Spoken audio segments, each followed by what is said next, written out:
as you've said, there have been more cases today than there ever have been. If now isn't the time for extra restrictions, when will be?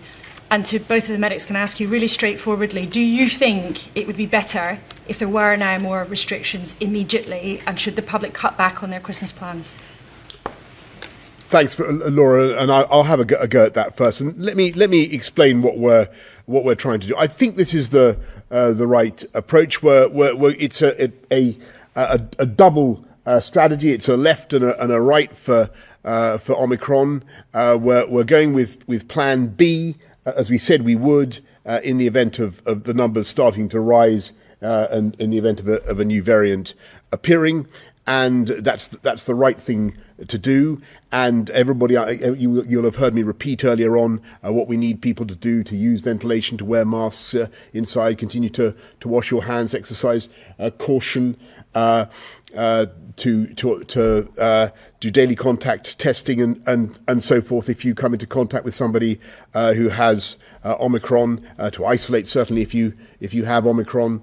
And to get tested when you want to go to a nightclub or another venue. All those restrictions are coming in, and that's the right thing to do to slow the spread of the disease. But what we're also doing is using a tool that we didn't have, Laura, if you think about it, a year ago, when we were also facing a spike, and that is the huge advantage, not just of testing, but also of vaccination and the booster. The booster does provide, all the evidence seems to be, the booster does provide an excellent level of protection.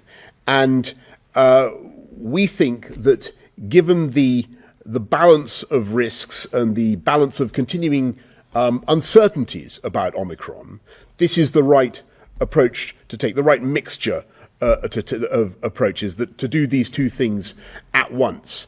And the progress that we're making with the booster is absolutely vital. These numbers are extraordinary for the British population. I mean, we really are boosting huge numbers of people now. We've got a much higher proportion of our population boosted, as I said at the outset, either than the United States or than the rest of Europe. I think over 90% of the 75 to 79-year-olds have been boosted now, and that's terrific because it's those groups, don't forget, that sadly provide the bulk of those who are likely to die from COVID. So by getting boosted now, we can really build up our wall of protection whilst we slow down the spread of the disease with Plan B. So it's a two-pronged effort. My answer would be, ministers clearly have to choose between really unpalatable options, but what we do not have at the moment is clear data on some of the really key questions, and the two that I think are the most important are what is the hospitalisation of severe disease and in due course mortality rate with 2 doses, which we got right the way through the population of existing vaccines, and what are we looking at with a booster on top. Remembering we've now got the great majority of people over 65 boosted, and that rate is going up. Those data will come in. There's some very early indications from lab studies, but they're not really strong enough to be able to make strong clinical recommendations. And obviously ministers will take a lot of account of new information as it comes in.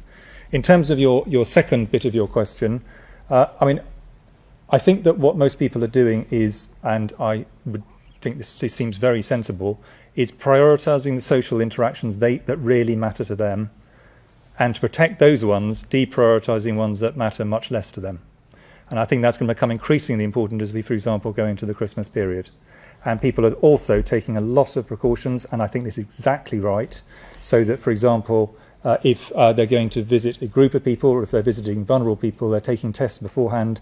I would strongly encourage that, and strongly encourage sensible things like really good ventilation, meeting outdoors if that's appropriate and easy, and all the things we know that we've done systematically through this. So I just think a lot of this is people following sensible rules, but prioritising the things that really matter to them and deprioritising the others. Nikki. Thank you. I mean, all I would add is that my patients have had very mixed experiences through previous lockdowns, and some have been incredibly isolated and their mental health has really deteriorated. So everything that we can do as a public, as individuals, to reduce the burden of the disease, to get our boosters and to make those choices that Chris describes is right. I mean, I want to see my immediate family on Christmas Day, so I'm going to be really, really careful until I get to that moment. And not just testing, but watching what I do and prioritising, working on the vaccine programme, working in general practice, so that I can get those special moments with my family. And I know that that's what everyone will choose to do if they can, because that's our best way through, along with getting booked for their booster.